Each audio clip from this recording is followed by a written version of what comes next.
O trajeto matinal até o trabalho costumava ser tranquilo, um breve momento de calma antes do início da correria do dia.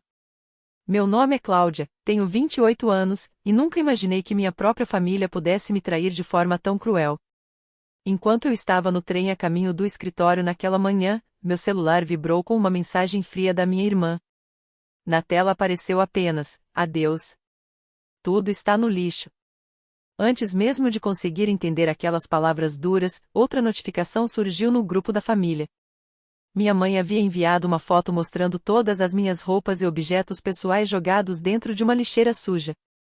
A crueldade atingiu o auge quando, segundos depois, meu pai reagiu à foto com um emoji de coração vermelho. Em vez de desabar no meio do vagão cheio, eu apenas sorri, sentindo um estranho alívio. Finalmente eles tinham mostrado quem realmente eram, sem fingir carinho ou esconder suas intenções atrás de máscaras educadas. Respirei fundo, abri o chat da família e enviei um vídeo de 36 segundos que eu havia preparado cuidadosamente 2 dias antes. Assim que o upload terminou, bloqueei a tela do celular e fiquei olhando os prédios da cidade passando pela janela do trem. Alguns minutos depois, meu telefone começou a tocar sem parar. Foram 55 ligações desesperadas vindas exatamente das pessoas que, minutos antes, tinham jogado minha vida no lixo. O pânico deles era a prova de que a armadilha legal que eu havia preparado tinha funcionado perfeitamente. Se você já foi traído ou subestimado por pessoas próximas, continue acompanhando esta história até o final e compartilhe sua opinião. Às vezes, o silêncio não é sinal de fraqueza, mas o primeiro passo para uma grande virada.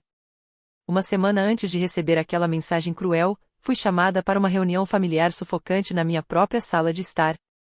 Minha mãe e meu pai estavam sentados rigidamente no sofá antigo de flores, com os braços cruzados, enquanto minha irmã Valerie permanecia emburrada em uma poltrona no canto.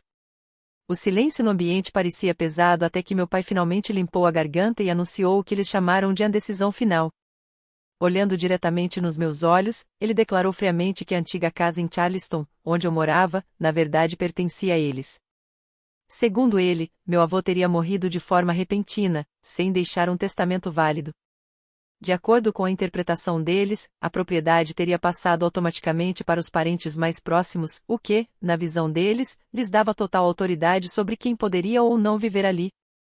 Antes que eu conseguisse reagir ao absurdo da acusação, minha mãe se inclinou para a frente e apresentou a justificativa deles com um ar de falsa compaixão, aquele mesmo olhar que ela sempre reservava para sua filha favorita. Minha mãe começou a explicar que Valerie havia acabado de concluir um divórcio depois de um casamento que durou muito pouco e terminou de forma desastrosa. Segundo ela, minha irmã estava emocionalmente devastada e passando por um período extremamente difícil.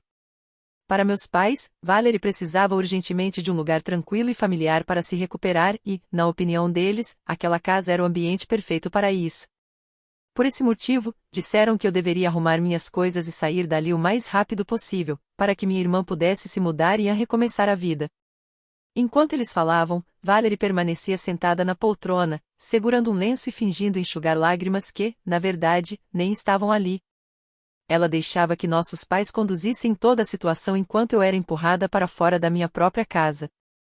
Naquele momento, uma mistura de incredulidade e revolta tomou conta de mim. Era impossível não perceber o favoritismo evidente que eles tentavam disfarçar como se fosse um ato de responsabilidade familiar. Fiquei parada, firme sobre o piso de madeira, e deixei claro que não aceitaria uma exigência tão absurda. Olhei diretamente para Valerie, que continuava representando o papel de vítima perfeita, e depois voltei meu olhar para meus pais. Lembrei a eles de algo que pareciam ter esquecido com muita facilidade. Durante os últimos anos de vida do meu avô, quando ele enfrentava uma doença grave, quase ninguém da família esteve presente. Fui eu quem ficou ao lado dele, cuidando de tudo, preparando sua comida, ajudando com os remédios e acompanhando cada dia difícil. Minha voz tremia, não de medo, mas da raiva que eu vinha segurando há muito tempo. Eles raramente apareciam para visitá-lo e quase nunca ligavam para saber como ele estava quando ele mais precisava de apoio. Também recordei que, enquanto eu dedicava meu tempo para cuidar dele, meus pais sempre diziam estar ocupados demais, quase sempre envolvidos nos inúmeros dramas da vida de Valerie. Mas, em vez de reconhecerem qualquer verdade nas minhas palavras, meus pais reagiram com irritação. Meu pai bateu com força na mesa de centro, fazendo os porta-copos de vidro vibrarem sobre a superfície polida. Com o rosto endurecido, ele levantou a voz e disse que eu não tinha o direito de falar com eles daquela maneira. Minha mãe rapidamente tomou o lado dele. Com um tom frio e autoritário, avisou que, se eu continuasse recusando a decisão deles, não hesitariam em recorrer a medidas legais para me tirar da casa. Segundo ela, fariam o que fosse necessário para garantir que eu saísse dali. Eles deixaram muito claro que todos os anos em que me dediquei a cuidar da família simplesmente não tinham qualquer valor para eles. Para meus pais, o mais importante era garantir que Valerie tivesse um lugar confortável e gratuito para se recuperar do fim do casamento. A frieza daquele ultimato tornou o ar da sala pesado, como se não houvesse mais espaço para qualquer tipo de diálogo. Naquele instante, percebi que a conversa tinha chegado a um ponto sem volta. Algo dentro de mim se quebrou, e a pouca afeição que ainda restava pelos meus pais desapareceu ali mesmo. Ao observar os rostos decididos deles, compreendi uma verdade amarga sobre meu lugar naquela família. O laço de sangue, que sempre disseram ser sagrado, parecia ser usado apenas quando servia aos interesses de Valerie. Levantei-me da cadeira em silêncio. Não discuti mais, não implorei e nem deixei que vissem minhas lágrimas. Sair daquela sala foi como abandonar uma ilusão que eu carreguei por muitos anos, a ideia de que o amor dos meus pais era realmente incondicional. Eles interpretaram meu silêncio como se eu tivesse desistido. Mal sabiam que, por trás da minha calma aparente, uma decisão firme já estava tomando forma. 3 dias depois, entrei com cautela em um escritório de advocacia bastante discreto, localizado em uma antiga rua de paralelepípedos no centro histórico da cidade. Ao fechar a pesada porta de carvalho, o barulho do trânsito ficou do lado de fora. Dentro, o ambiente era silencioso, quebrado apenas pelo tic-tac constante de um relógio antigo no corredor. Eu estava ali para encontrar o Sr. Sterling, advogado que havia trabalhado por muitos anos com meu avô. Ele era conhecido na cidade por sua reputação impecável. Alguns dias antes, ele havia entrado em contato comigo por meio de uma ligação bastante reservada, o que já indicava que o assunto precisava ser tratado com máxima discrição. Quando cheguei à sala dele, o advogado me cumprimentou com um aceno respeitoso e apontou para uma poltrona de couro posicionada diante de sua grande mesa de mogno. Em vez de começar imediatamente a explicar o que estava acontecendo com a herança do meu avô, ele abriu lentamente a gaveta superior da mesa. De lá, retirou um pequeno pendrive prateado e o colocou cuidadosamente sobre a superfície polida entre nós, mantendo um olhar sério enquanto eu tentava entender o que aquilo significava. O advogado idoso inclinou-se um pouco para a frente e apoiou as mãos enrugadas sobre a mesa, demonstrando a seriedade do momento. Com voz calma, ele explicou que aquele pequeno dispositivo guardava um vídeo confidencial de exatamente 36 segundos, gravado pelo meu avô poucos dias antes de sua morte. Segundo ele, meu avô fez aquela gravação em completo sigilo. Assista com atenção e mantenha isso em segurança, disse o Sr. Sterling com um tom firme. Só use esse vídeo se um dia a situação realmente exigir. O olhar atento dele mostrava o quanto levava aquela responsabilidade a sério. Era evidente que queria preservar o legado do meu avô e evitar que qualquer pessoa se aproveitasse da situação. Sem acrescentar muitas palavras, ele girou o monitor do computador na minha direção e conectou o pendrive na entrada USB. Logo em seguida, um reprodutor de vídeo apareceu na tela. Então eu vi. O rosto do meu avô surgiu no monitor, o mesmo sorriso tranquilo que eu lembrava desde a infância. Durante muitos anos, ele foi quem realmente cuidou de mim, quase como um segundo pai. Ver aquela imagem novamente fez meu peito apertar de imediato. Enquanto o vídeo curto era reproduzido na tela, senti as lágrimas começarem a cair sem que eu conseguisse evitar. Cada segundo daquela gravação mostrava o quanto ele havia pensado no futuro e em como queria me proteger, mesmo depois de não estar mais aqui. Ficou claro para mim que ele conhecia muito bem as tensões dentro da família e sabia que poderiam surgir conflitos. Por isso, decidiu deixar aquela mensagem registrada. Enxugando o rosto rapidamente, sussurrei para a tela silenciosa, tomada por emoção e gratidão, enquanto a gravação chegava ao fim. Retirei o pequeno pendrive prateado do computador com cuidado e o guardei no bolso mais profundo, com o zíper, da minha bolsa de couro. Apesar de ser um objeto minúsculo, o peso metálico daquele dispositivo parecia representar uma proteção poderosa diante da tempestade que eu sabia que minha família estava preparando contra mim. Mesmo com a raiva fervendo dentro do peito por causa da atitude dos meus pais, fiz um esforço consciente para manter a calma. Eu precisava pensar com clareza. Naquele momento, decidi seguir exatamente o conselho do advogado que estava sentado à minha frente. Manter o fator surpresa seria essencial se eu quisesse lidar com a situação da maneira certa. Agradeci sinceramente ao Sr. Sterling pela lealdade que sempre demonstrou ao meu avô e à nossa história familiar. Depois disso, deixei o escritório silencioso e voltei para o movimento das ruas movimentadas da cidade. Mais tarde naquela noite, quando retornei à casa que agora estava no centro de toda aquela disputa, mantive a aparência de alguém completamente derrotado. Caminhei pelos corredores escuros em silêncio, como se tivesse aceitado a situação. Mas, na verdade, passei horas organizando documentos importantes e separando alguns itens essenciais. Coloquei tudo cuidadosamente dentro de uma bolsa esportiva escondida no fundo do meu armário. 2 dias depois, a pouca paciência que minha família ainda fingia ter simplesmente acabou. Sem qualquer aviso, Valerie abriu a porta da frente e entrou direto na sala de estar como se o lugar já fosse dela. Ela parou no centro do cômodo, com as mãos apoiadas nos quadris, e anunciou sua decisão com um tom arrogante. Disse que eu tinha 48 horas para juntar minhas coisas e sair dali. Caso contrário, ela mesma se encarregaria de jogar tudo o que fosse meu no lixo. O ar da sala parecia pesado com a confiança exagerada dela. Logo depois daquela invasão inesperada, meu celular começou a tocar repetidamente. Eram ligações dos meus pais, uma atrás da outra, como se todos estivessem coordenando aquela pressão ao mesmo tempo. Durante as chamadas, eles repetiam acusações duras e tentavam me convencer de que eu estava sendo egoísta por não ceder. A narrativa deles era simples: eu estaria impedindo Valerie, que segundo eles estava passando por um momento difícil, de encontrar tranquilidade. A estratégia era clara: pressionar emocionalmente até que eu desistisse e saísse da casa muito antes do que haviam exigido na nossa última reunião. Mas, por dentro, eu sabia que aquela história ainda estava longe de terminar. Eles repetiam várias vezes que minha teimosia estava destruindo a família, ignorando completamente as próprias atitudes que tinham causado toda aquela situação. Em outras ocasiões, eu provavelmente teria discutido e enfrentado cada acusação. Mas, dessa vez, decidi agir de outra maneira. Resolvi encenar algo que eles jamais esperariam. Engoli o orgulho e comecei a chorar ao telefone, como se estivesse completamente abatida. Minha voz saiu tremida enquanto eu dizia que entendia o ponto de vista deles e que faria o que estavam pedindo. Expliquei que sairia da casa para evitar mais conflitos e a trazer paz para a família.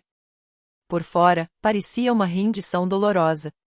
Por dentro, porém, eu estava totalmente consciente do que estava fazendo.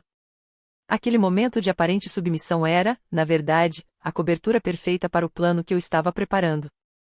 Do outro lado da linha, meus pais pareceram imediatamente aliviados. Acreditaram que finalmente tinham conseguido me pressionar o suficiente para desistir. Até Valerie saiu da casa com um sorriso satisfeito, convencida de que tudo tinha acontecido exatamente como ela queria. Para eles, eu já não representava nenhum risco. Devem ter imaginado que eu estava sozinha na sala, chorando enquanto juntava minhas coisas em total derrota. Mas a realidade era bem diferente. Assim que o carro de Valerie desapareceu no final da rua, minha melhor amiga, Amber, chegou silenciosamente pela entrada dos fundos com um caminhão de mudança que havia alugado. Ela entrou rapidamente na casa, determinada a me ajudar, sem fazer perguntas desnecessárias. Começamos a trabalhar imediatamente. Em silêncio e com rapidez, carregamos caixas, documentos e tudo que era essencial para mim. Cada minuto era importante, então evitamos fazer barulho para não chamar a atenção dos vizinhos. Amber foi fundamental naquele momento. Durante toda a tarde, levamos caixas e mais caixas para fora da casa, organizando tudo no caminhão com cuidado. A cada objeto que saía dali, eu sentia que também estava deixando para trás mais um pedaço da relação difícil que existia entre mim e minha família. Era como se, pouco a pouco, eu estivesse fechando um capítulo que já não fazia mais sentido continuar carregando. Trabalhamos em perfeita sintonia para esvaziar todos os espaços onde eu morava dentro da casa e carregar o caminhão de mudança até o limite. Antes que a noite caísse sobre o bairro silencioso, já tínhamos colocado praticamente tudo o que era importante para mim dentro do veículo. Eu precisava desaparecer dali sem deixar rastros antes que minha família inventasse algum novo problema ou tentasse interferir na minha saída. Quando finalmente fechei a porta dos fundos pela última vez, senti uma sensação inesperada de liberdade. Enquanto eles provavelmente acreditavam que tinham vencido, eu sabia que a história ainda estava longe de terminar e que eu guardava algo importante comigo. Na manhã seguinte, já sentada no trem a caminho do trabalho, meu celular acendeu com uma nova notificação. O movimento constante do vagão normalmente tornava aquele trajeto tranquilo, mas naquele dia toda minha atenção estava presa à tela iluminada. A mensagem era de Valerie. O texto era curto e frio: adeus. Tudo está no lixo. Antes mesmo de entender completamente o que ela queria dizer, outra notificação chegou logo em seguida. Minha mãe havia enviado uma foto no grupo da família. A imagem mostrava roupas e objetos jogados dentro de uma grande lixeira verde perto da casa. Eles claramente acreditavam que eu tinha deixado minhas coisas para trás quando saí no dia anterior. Alguns segundos depois, outra notificação apareceu. Desta vez, foi meu pai reagindo à foto com um emoji de coração vermelho. Fiquei olhando para a tela por alguns instantes, tentando absorver a cena. Aquele pequeno símbolo parecia mostrar, sem nenhuma dúvida, que ele concordava totalmente com o que estava acontecendo. A intenção deles era evidente: tentar me provocar e mostrar que tinham controle da situação. Era uma forma de me atingir emocionalmente e reforçar a ideia de que eu tinha sido completamente derrotada. Mas eles não sabiam de uma coisa importante: a parte mais decisiva dessa história ainda estava por vir. Diante de uma expulsão tão fria vinda das próprias pessoas que deveriam me proteger, eu não derramei nenhuma lágrima. Em vez da dor que eles provavelmente esperavam provocar, senti algo completamente diferente, uma calma inesperada, quase libertadora. Com tranquilidade, abri uma pasta segura escondida no armazenamento do meu celular. Lá estava o arquivo que eu vinha guardando com cuidado, o vídeo de 36 segundos. Sem escrever nenhuma explicação, toquei na tela e enviei o arquivo diretamente para o grupo da família. Aquele simples gesto parecia o início de algo muito maior. Observei em silêncio enquanto a barra de carregamento avançava até o fim e o aplicativo confirmava que o vídeo tinha sido entregue a todos no grupo. Em poucos segundos, a segurança que eles demonstravam até então começou a desaparecer. Fiquei olhando para a tela enquanto aguardava as confirmações de visualização aparecerem. Cerca de 3 minutos depois que o vídeo foi aberto, tudo mudou completamente. Meu celular começou a tocar sem parar. O que antes era um trajeto tranquilo de trem virou um momento cheio de vibrações e notificações. O telefone não parava de receber chamadas. Alguns passageiros ao meu redor até olharam curiosos, tentando entender por que meu aparelho vibrava tanto. Quando finalmente verifiquei a tela, havia dezenas de chamadas perdidas, mais de 50, todas vindas das mesmas pessoas que, poucas horas antes, tinham comemorado minha saída da casa. Como eu não atendia, meu pai enviou rapidamente uma mensagem de voz. Na gravação, ele dizia que eu precisava atender o telefone porque, segundo ele, havia um grande mal-entendido em que precisávamos esclarecer. A confiança que ele tinha demonstrado antes parecia ter desaparecido completamente, substituída por um tom nervoso e apressado. Ouvir aquela mudança repentina só confirmou para mim que eu tinha feito a escolha certa ao manter tudo em silêncio até aquele momento. Sem responder a nenhuma ligação, ativei o modo avião no celular e guardei o aparelho. Em seguida, voltei a olhar pela janela do trem enquanto a cidade passava rapidamente. A sensação era clara: eu finalmente estava seguindo em frente, deixando para trás uma situação que havia se tornado insustentável. Mas o dia ainda reservava mais surpresas. Naquela mesma tarde, a tensão aumentou de forma inesperada quando Valerie apareceu no saguão do prédio onde eu trabalhava. Ela entrou pelas portas giratórias acompanhada de nossos pais, todos visivelmente alterados. Os três caminharam diretamente até a recepção, chamando a atenção de várias pessoas que circulavam pelo grande átrio do edifício. A atmosfera, que normalmente era tranquila e profissional, mudou imediatamente com a chegada deles. Valerie simplesmente ignorou qualquer noção de comportamento em público e começou a gritar no saguão com toda a força da voz. Segundo ela, aquele vídeo não tinha valor nenhum e eu não deveria sequer pensar em usá-lo para pressioná-los ou questionar o que ela dizia ser direito dela. Apontando o dedo em minha direção, falava de forma descontrolada, chamando a atenção de praticamente todos ao redor. Os gritos ecoaram pelo saguão de mármore, fazendo vários colegas de trabalho pararem para observar a cena com surpresa. Em vez de entrar na mesma discussão barulhenta, mantive a calma. Peguei o telefone da recepção e pedi à equipe de segurança do prédio que viesse até o local para retirar aquelas pessoas que estavam causando tumulto. Pouco depois, 2 seguranças uniformizados se aproximaram e pediram que eles deixassem o prédio. A situação rapidamente saiu do controle deles, e os 3 foram conduzidos até a saída. Ser retirada dali diante de tantas pessoas claramente deixou Valerie ainda mais irritada. A situação pública a deixou profundamente constrangida, e a frustração parecia aumentar a cada segundo. Do lado de fora, ainda visivelmente alterada, ela decidiu reagir de outra forma. Sentada dentro do carro, começou a escrever uma longa publicação nas redes sociais. No texto, apresentou sua própria versão dos acontecimentos, tentando se colocar como vítima de toda a situação. Na postagem, insinuava que eu teria agido de forma egoísta e injusta em relação à propriedade da família. A publicação rapidamente começou a circular entre conhecidos e pessoas da comunidade. Felizmente, Amber percebeu a publicação pouco tempo depois de ela ter sido publicada. Em vez de perder tempo discutindo, ela se concentrou em registrar tudo com cuidado. Ela fez capturas de tela detalhadas da postagem e salvou os links da publicação, garantindo que o conteúdo ficasse preservado caso fosse apagado depois. Em seguida, organizou todo o material em um arquivo digital seguro. Com essas informações reunidas, encaminhei tudo para o Sr. Sterling, para que ele pudesse analisar a situação e orientar quais seriam os próximos passos. O Sr. Sterling analisou cuidadosamente a publicação feita nas redes sociais e, pouco depois, me ligou para conversarmos sobre o que fazer a seguir. Com um tom firme e profissional, ele explicou que aquela situação havia ultrapassado limites importantes e que agora existiam bases suficientes para tomar medidas legais.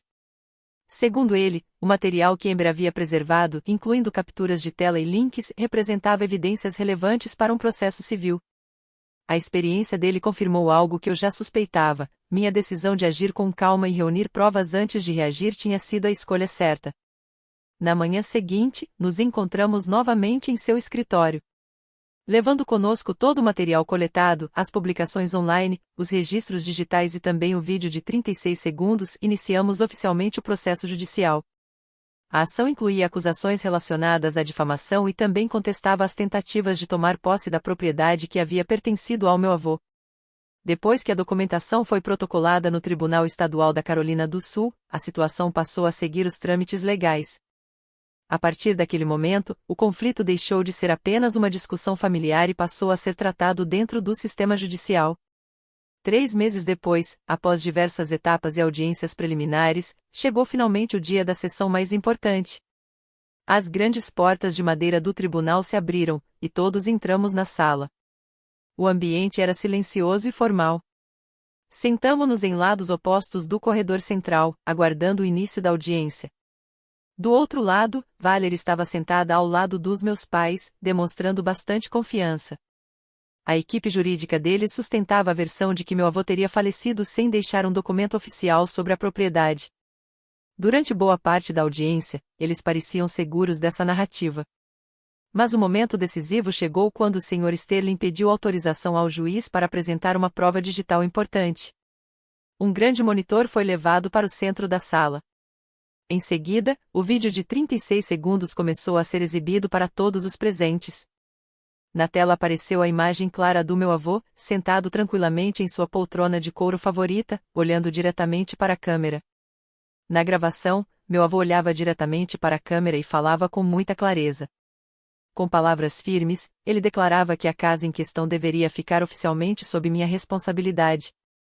Ele explicou que eu teria total liberdade para decidir o que fazer com a propriedade, morar nela, administrá-la, vendê-la ou até doar o valor para uma causa social, caso um dia não precisasse mais do imóvel. A voz dele ecoou pela sala do tribunal. Quando o vídeo terminou, o ambiente ficou completamente silencioso. A expressão confiante que antes estava no rosto de alguns dos meus familiares desapareceu rapidamente. Valerie ficou visivelmente tensa, afundando na cadeira ao perceber que a situação estava tomando um rumo muito diferente do que ela esperava. Meus pais também trocaram olhares preocupados enquanto o peso daquela prova começava a ficar claro.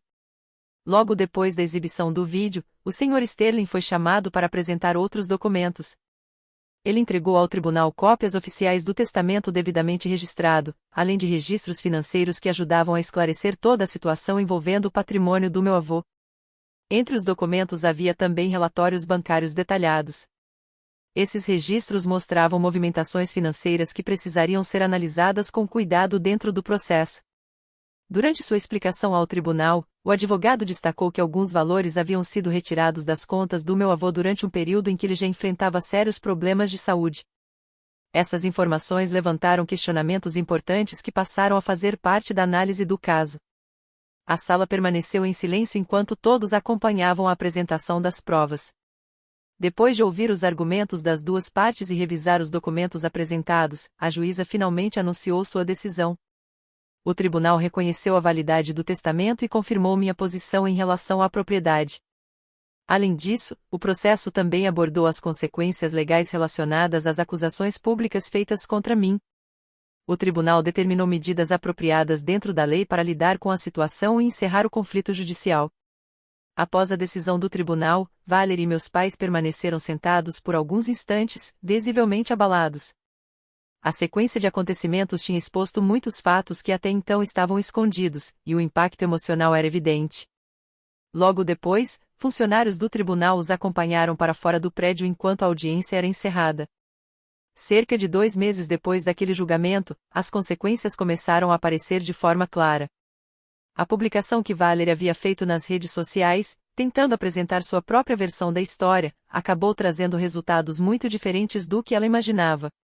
Com a divulgação de partes públicas do processo e dos registros do tribunal, muitas pessoas passaram a discutir o caso online. A repercussão acabou chegando também ao ambiente profissional dela. A empresa onde trabalhava decidiu abrir uma investigação interna sobre o episódio e, algum tempo depois, optou por encerrar o vínculo profissional com ela, alegando que a situação havia afetado a imagem da organização. De repente, a carreira que ela havia construído enfrentou uma crise difícil de reverter. Ao mesmo tempo, meus pais também tiveram que lidar com as consequências legais da disputa. Como parte das decisões do processo, algumas obrigações financeiras foram determinadas pelo tribunal. Para cumprir essas exigências, eles precisaram reorganizar completamente suas finanças e tomar decisões difíceis sobre seus próprios bens.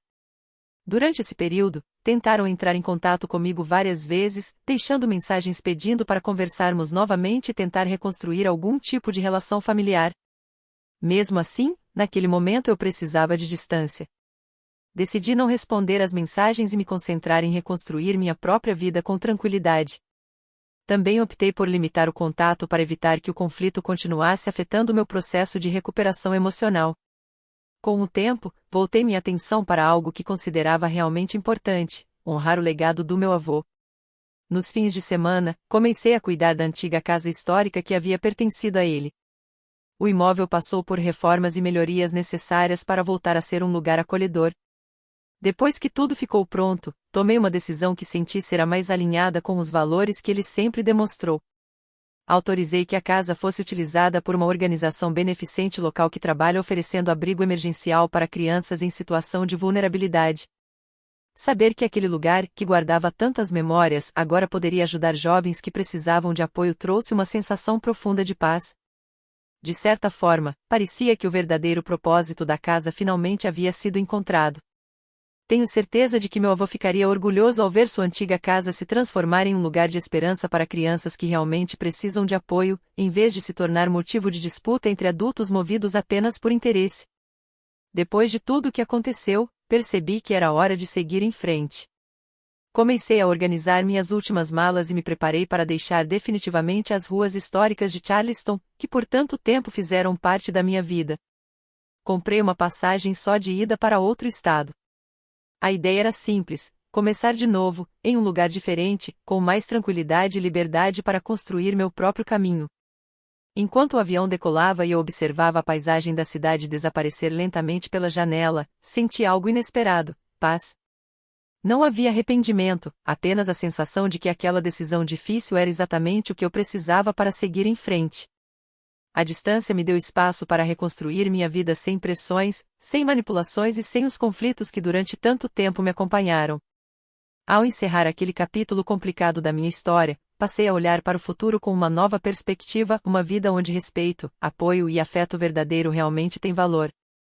Ao refletir sobre toda essa jornada, algumas lições ficam claras. Primeiro, laços de sangue, por si só, não garantem respeito ou lealdade.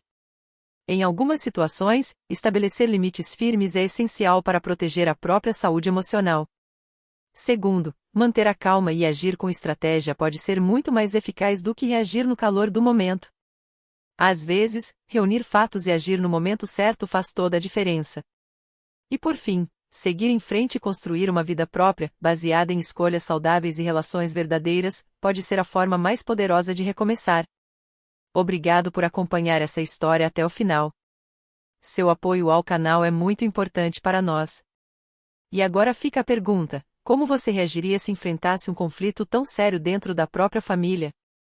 Compartilhe sua opinião nos comentários, gostamos muito de ler diferentes pontos de vista.